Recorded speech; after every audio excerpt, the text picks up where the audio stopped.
प्रभुदीपं ज्योति परं ब्रह्मदीपं ज्योति जनार्दनः दीपहरतु मे पापो पूजा दीप नमस्तुते।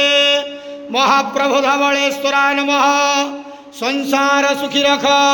आज शुभ संक्रांति शुभ मंगलवार रे समस्त भक्त मानकर मंगल कर, इष्ट खंडन कर, समस्त भक्त मान को आशीर्वाद कर, मनस्कामना पूर्ण कर, कर्म क्षेत्र नदी कर, ग्रह इष्ट मान खंडन कर। बाबा धवलेश्वराय नमो नमः।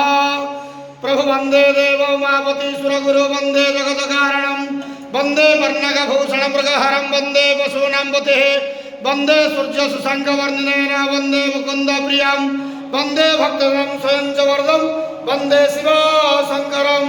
धवलेश्वर महाप्रभु आज शुभ संक्रांति रे समस्त भक्त मान को आशीर्वाद करंतु आनंद केवार।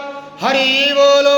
ओम नमः शिवाय। बाबा धवलेश्वराय नमो नमः।